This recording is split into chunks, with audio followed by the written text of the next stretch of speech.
afternoon. Welcome to our 7th senior thesis defense. It's been a pleasure to take part in our intellectual discussions. It also sort of feels like our own Ascent Classical Academy academic conference in many ways.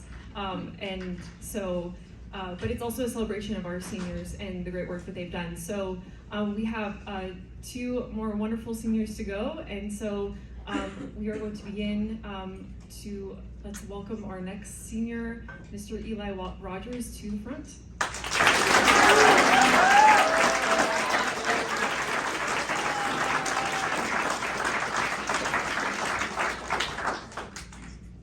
Many people have wondered, what is the good life? Many people have tried to find this through various means, but many of them, most often, do not have any conception of how to achieve this. Luckily for us, Aristotle gives us a clear definition of how to find the good life. He says that the good life is happiness, and this isn't the happiness that is enjoyment or pleasure. It is a more fulfilling happiness. He says that happiness is an activity of the soul in accord with virtue within a complete life. He continues saying that nothing can add to happiness. Once happiness is achieved, nothing can add. It is like a cup of water. Once filled to the brim, no water can be added. But even Aristotle did not have a complete understanding of the good life. Rather, happiness and the good life are found in a synthesis of Aristotle's definition and a relationship with God. Living a life in a relationship with God, as seen in David's self-reflective writings, the Psalms, allows for a person to achieve the good life by God's guidance, and gives fulfillment available in nothing else. My main character that I've looked at is David, who is the king of Israel in the way back in the Bible. And David went through 3 stages that completed Aristotle's definition. In his first stage, David was fulfilled by God. He was in communion with God, in a relationship, and God gave him his morals, and he was able to live by these morals. But in his second stage, he questioned God, and this veered him off from God's morals, and so he had to look to himself. And then the third stage, he realized that the first stage was the best, and so he decides to come back to God and his relationship with God, and he is able to restore his relationship. And all 3 of these stages show that through a complete life and examining our life, we can see that our relationship with God is what is best for man. So, in David's first stage, the stage of communion, happiness and fulfillment are discovered. He finds virtue through God's guidance. But first, David has to put God first rather than himself. And he is able to accept God's will and his moral guidance as his own. Psalm 16:11 says, "You make known to me the path of life. In your presence there is fullness of joy. At your right hand there are pleasures forevermore." Through this virtue, David finds happiness and pleasure. And then David is able to act virtuously, how Aristotle has in his definition, and is able to complete that portion of Aristotle's definition. And this leads him to find fulfillment that he might not have found otherwise. One thing he finds fulfilling is that he is able to cast all of his worry and all of his troubles on God, rather than looking to himself for answers. His trust in God causes him to not be scared of anything in this world, because God will protect him. Psalms 23:4 says, "Even though I walk through the valley of the shadow of death, I will fear no evil, for you are with me." A perfect example of this stage of communion is the example of David and Goliath. Though Goliath was a lot bigger than David, David is able to defeat Goliath and win for the Israelites because he puts his faith in God rather than his own strength. But this brings us to our second stage, where David starts to question God, and he puts his own will first. And as he does this, his happiness fails because he has lost virtue. Psalm 13:2 says, "How long must I take counsel in my soul and have sorrow in my heart all the day?" His lacking trust in God causes him to look to himself solely for any control and virtue. Losing his relationship with God causes him to lose God's morality, and so he has to define his own. Through this, he allows himself to add many vices to his realm of morality that might typically be considered bad. The prime example of this is the story of Bathsheba. He allows for murder, adultery, and many other sins to be committed instead of looking to God, and this all to fulfill his pleasure of being with someone else's wife. And David, in his vice in this stage, thinks he is achieving happiness through this pleasure, but in reality, he isn't. He only lacks virtue and isn't completing Aristotle's definition. Well, this brings us to our third stage, the completion of Aristotle's definition.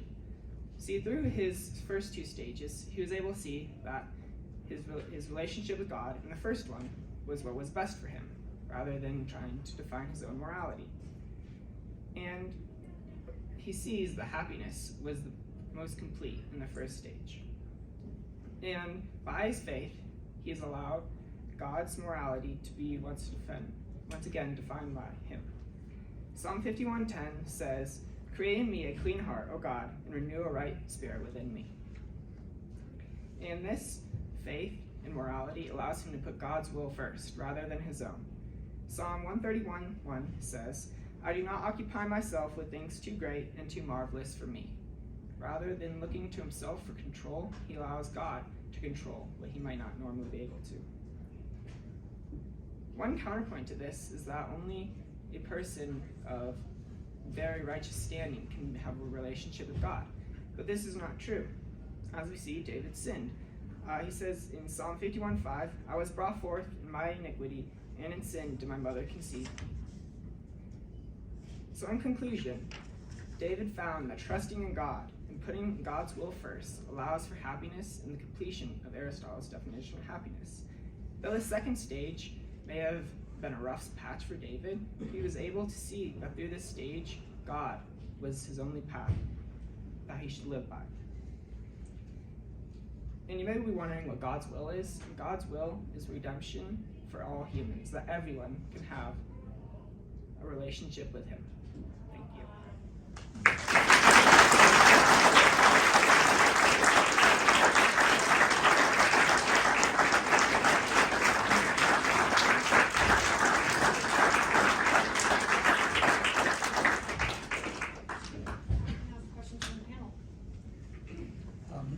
This is really nice, Eli. I like it that you have taken something from the long ago and you're applying it to things that are current. I mean, this is what classical education is about. 8 months ago, when you were trying to figure out what you wanted to talk about, which came first? You wanted to talk about David, or do you want to talk about Aristotle, or how'd you put them together to help build off each other? I definitely put David in relationship with God first, because I saw that as the highest good. And then I was able to see that this related a lot to Aristotle that I may not have originally seen. And so I was able to use Aristotle's definition of happiness and the good life to fit in perfectly with a relationship with God. And this is very similar to Thomas Aquinas. Thomas Aquinas, he found a synthesis between the Bible and what Aristotle says about the good life.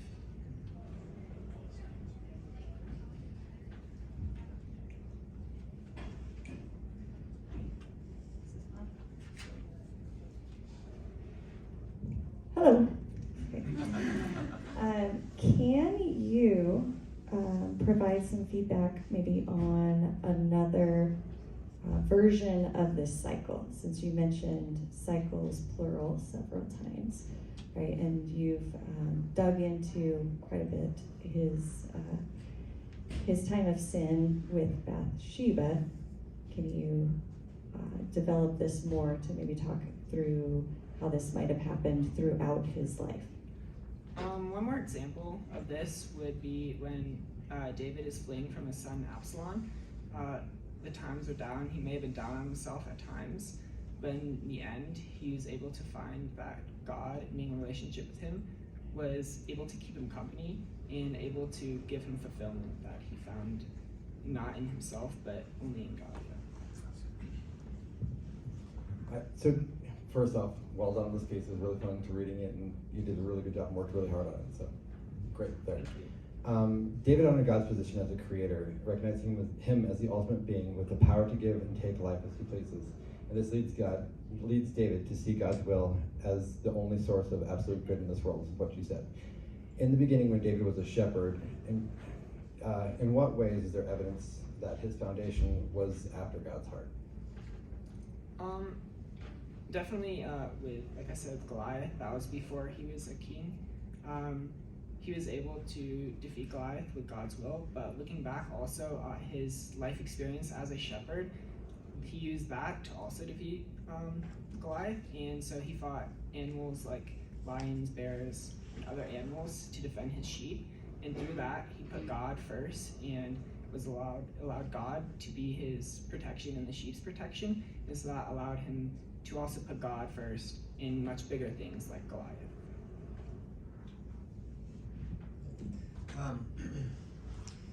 When you have David and his relationship with God was something external to him is determining good.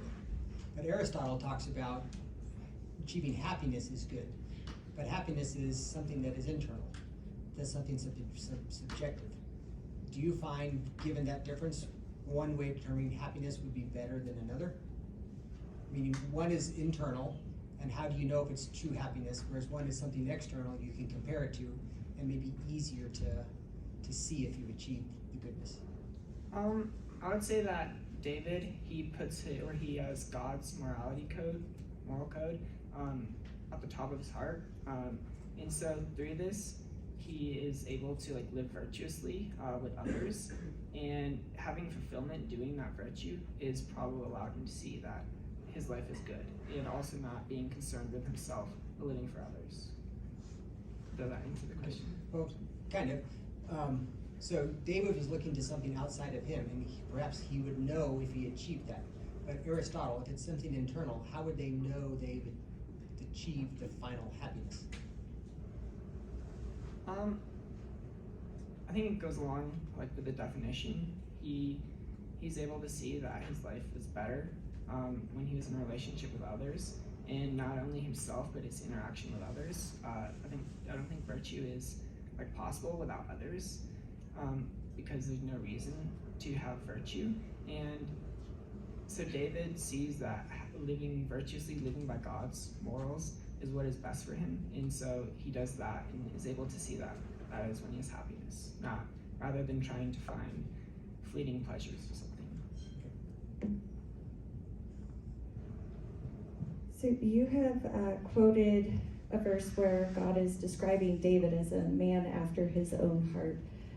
Can you maybe expound a bit on what you think that might state, given that David during his time period would be what today would be special forces within the military, somebody who had killed many people throughout his life? How did that play out? And could that kind of a person still be chosen by God? So like a criminal almost, like you're saying, not someone who is acting holy always? Or maybe somebody who is actively working in bloodshed, but not so much a criminal and breaking the law. David was the king of Israel, so it was his duty to protect the Israelites, which was God's will.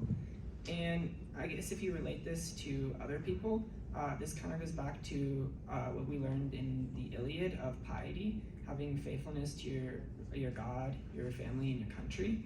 And so if you have faithfulness to those three, then you're achieving piety. And so if you're doing one of the three, then you can find a synthesis almost with God's will.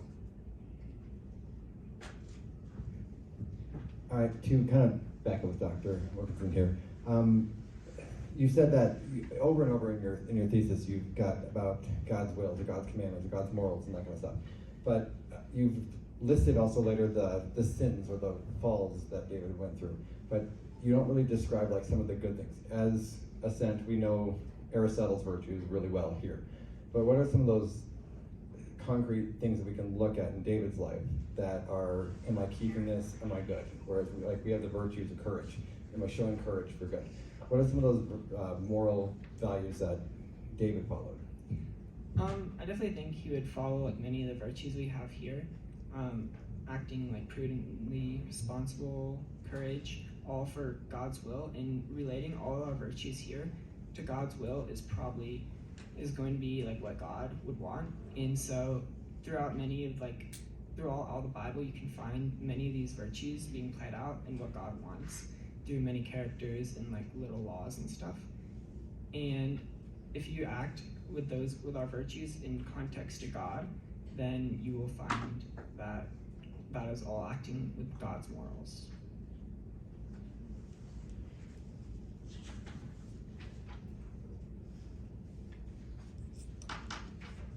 What do you think Aristotle would have thought about David looking towards God to achieve happiness? Well, Aristotle did believe in a monotheistic God, so he didn't know how much, he didn't really see God as God, but he did believe in a monotheistic, all-powerful God, and as like an objective source of morality, he would probably see God as like being that objective source, and therefore like the best, the highest good, and most worthy of praise and honor and stuff.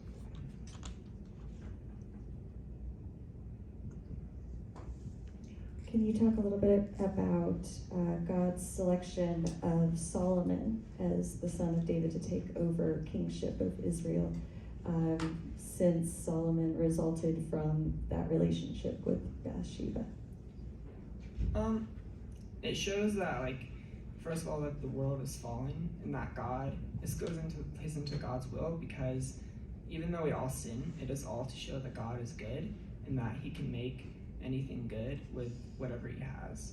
And he's able to take a bad circumstance and able to turn it into something good for his will, and as an example for all of us to be wise and to look to him. So you also have commented on life was bad for him because he sinned or that kind of stuff. What are your thoughts on, there's times when David didn't do anything wrong, or he did something right, where he was playing for King Saul and he got a spear thrown at him and then he was run out of the kingdom, or when David was out conquering enemies of Israel and he would kill 10,000, Saul would kill 1,000, and the people were cheering for David instead of Saul, and then Saul decided to, let's kill David, or try to kill David. So what would your thoughts or feelings be on why, when David looks like he's following God's will and he's doing what is right, but yet he's still being persecuted? I think this goes back into the God's will part. These tests and these trials for David show him that ultimately God is in control and that God is what's best for him. And so through these things, though he may not stray away from God, he has to put more reliance on God rather than himself, because these things are out of his control and only God can control these. And so he puts his faith in God to basically, he trusts his will, so that because he knows the best outcome will be by God.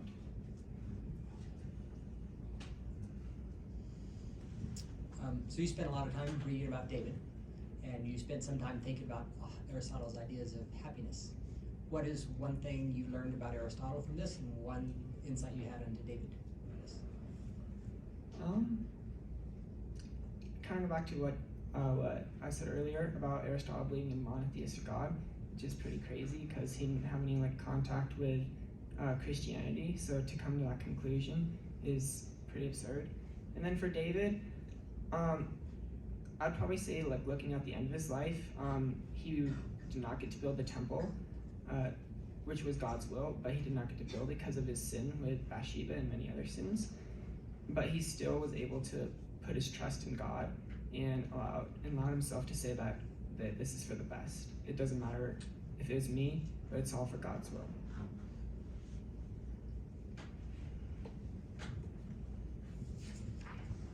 If you would guide us in following David's great example of this relationship with God and pursuing God's will in his life, how would you suggest or recommend people discover what God's will is for their life? God's will is to like be reunited with humans or His creation, and so to fulfill God's will, having a relationship with Him and putting God before anyone else, even like others, and putting Him before yourself is probably the best bet. And if you weren't a Christian, I would say that like even God's morals are present in our codes today and many of our laws through tradition and through just morals and ethics. And so even if you didn't believe in God, you still are in a way following God's morals. I only have one series of questions or parts left. So when you wrote this, you wrote a really good piece here, and I love it. I said it before. But in writing this piece, what is your objective that you want to pour on the people who read this? What do you want people to walk away talking about with this? I'd say the importance of having a relationship with God. Like I know a lot of people here are probably like religious in some way. Having a relationship with God is probably important, but I don't think many of us realize the significance and like how important it really should be, because ultimately it's going to lead to a better life, as David has shown, and we are able to like live with God's morals rather than trying to define our own. And I think that in itself, like looking to an objective source of morality is the most important. And then my last follow-up to that one is, since you started writing this piece, what is something that you have found in yourself that has changed, or what have you put into practice since you started writing? I would say just looking at like the circumstance of life, and though they may not have turned out good for me, I try to like look to like how it might be good for God's will, and how it might not look good to me but be best for Him and maybe for others as well, and try to just accept that and move on and learn from it.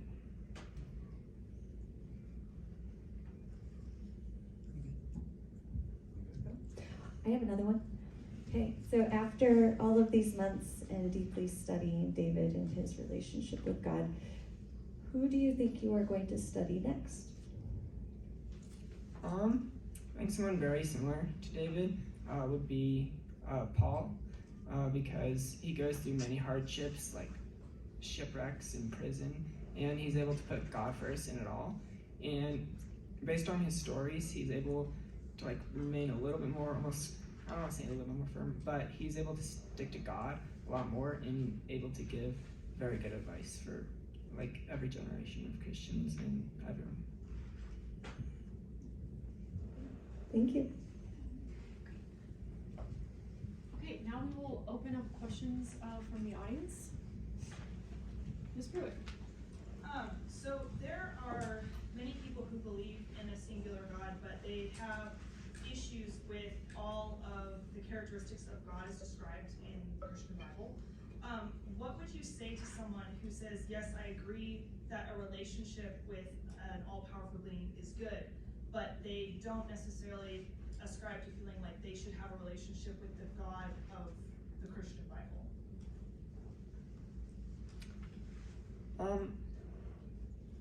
Can you repeat that one more time? Sorry. Sorry. So sometimes reading through Scripture, there are people that take issue with certain characteristics of God, specifically as He's described in the Old Testament. What would you say to a person who struggles to feel that the God described in the Bible is the one that they want the relationship with, versus taking out elements of Him? Does that make sense? I think so. I would say that to accept God for everything that He is, everything that the Bible describes Him as, allows you to put more faith in Him and in His will, and able to more readily accept that what God says is good, and able to accept God's morals as your own. And if you don't agree with a certain part of God, you might not agree with a certain part of morality or something else, and so it can lead like a side path almost off of God that creates a completely like almost subjective reality and morality to be discovered.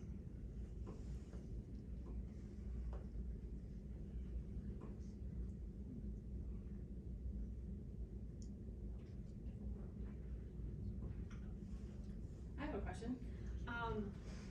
So this word relationship is, I think I want you to unpack that a little bit more, especially because in sort of modern Christianity, a lot of times the distinction will be made between religion versus relationship with God. How would you speak to the differences in those terms? Or do you know what I'm talking about with like people will say that often use like the word religion to allude to often what's like sort of like the practices of like religious practices or you know, like the things that you know you would do to, you know, either please God or to advance in your faith, whereas often there will be people who say, well, it's not so much religion that is that really what is like the ultimate happiness, but it's the relationship with God. To give you more an example, Jesus in the Old Testament, the people he had the most problems with were the Pharisees, who were religious, but he would say, your heart is not actually for God. You're not actually close to God. Does that sort of make sense with the differences how that word religion and relationship are used? So rather than like placing an emphasis on religion, to have an emphasis on relationship? Yes, like in sort of like you know, church circles or Christian circles, does that sound familiar? Does that sort of ring a bell? Yeah, I think so. Okay, and so could you like speak more to that in terms of your understanding of relationship with God? Because I think, you know, someone who isn't Christian or who isn't religious would still say, well, that still is saying to me that I need to have a religion. And so how would you like speak to or like differentiate between those terms, or how would you kind of re-articulate your concept of happiness as you find it in David's Psalms using this term relationship? I would say that religion is the practice of like worshiping God with people that have a similar conception of what a relationship with God is. And I think there should be placed more emphasis on a relationship with God rather than how you have a relationship with God. And ultimately that should all look the same, because if you're placing your trust in God, in his faith and his morality, then there shouldn't be as much differing between religion and relationship with God. Does that kind of make sense?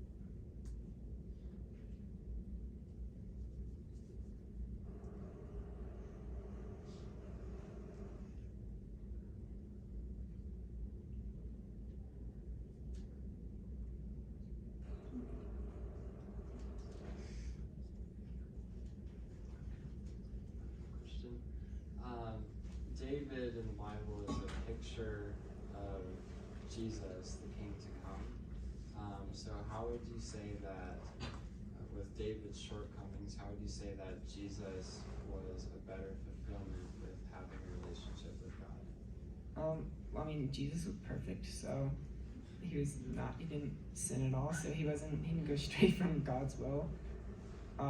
He didn't go straight from God's will at all. He definitely questioned God's will, like he wondered like why, but he didn't go as far as sin.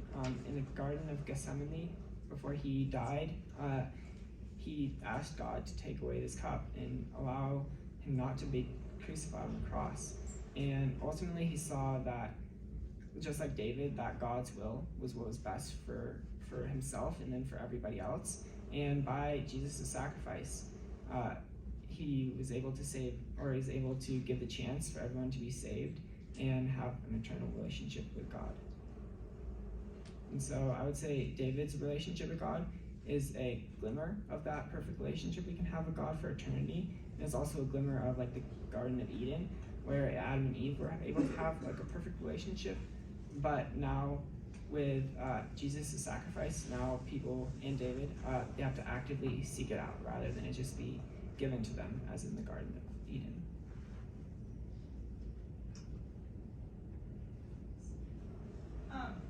What would you say to someone who issue, but other times where he was living by his own morality. What would you advise somebody who is in that time of their lives or in that time of their relationship with God? What are some practical things that maybe David did or that has been beneficial for your own life to reconnect or reestablish that relationship with God? I'd say it's a little different. David didn't have the Bible in his time, and so how he came back to a relationship with God is Nathan came up and said, or God sent Nathan to get him back on path. And so for us, I think there's a similar way. In that similar way is like to look into the Bible and look to what God says about the situation you're in, and how to get out of it, and that will allow you to place more faith in Him.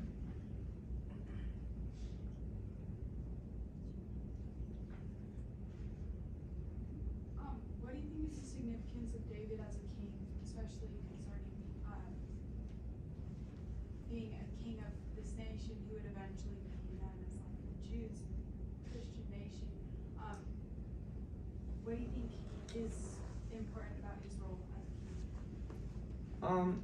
I guess this goes back to Ms. Marishka's question a little bit, where David is considered as a man being after God's own heart. And so through like a kingship, he was able to give the Israelites an example of how to be in a relationship with God and how to live like a good life. And so if we look at that, we can look at it the same way, and we can look at David's life as how to live a good life and how to be in a relationship with God.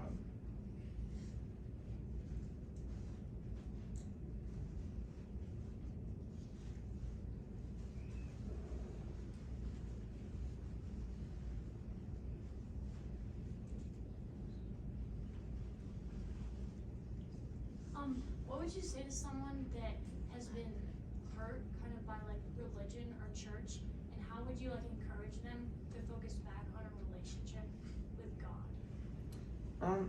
I would say that if you look at like David, much of his faith was reliant on himself. He couldn't, he could, but much of his like down times and stuff where he was alone, and to be able to look to yourself and to yourself as like a prime source of escaping your own morality and look to God would be the best way. And so if you're in like a time of trouble like that, where a religion or a church or wherever has hurt you, I would ask you that is your relationship with God really dependent on a religion? Is it really dependent on what other people say about you or your faith? And if you answer that with, yes it is, then maybe you should reread the Bible or re-look into, like I'd say, David's life, and see that you yourself are the prime example and the most acceptable to be able to come to a relationship with God. So then it sounds like, to piggyback off of Olivia's question, because I think it has some overlap with my question, it's not so much that you're using the word relationship as opposed to religion, because you need those religious, such as reading the Bible. You would need those practices to build a foundation for, or connect with God. And so could you speak more to that then? How you would view the going back to Olivia's example of someone who maybe has been hurt by the church, I think you were saying, or people in the church, or perhaps the institutional kind of aspects that can come from religion. So how would you position or encourage someone in that position not to completely walk away from or discard church altogether or reading the Bible, and yet still reintegrating themselves and finding unity with God through the relational aspects that you see in David's Psalms? Well, the Bible isn't really bound by a religion. You can definitely go read and interpret the Bible on your own. But I'd say to get back into like a community with other believers would be to go find like a pastor or someone who teaches from the Bible alone, and so they don't look to outside sources but only look to what the Bible says is good as like their like source, as their main source. Does that make sense?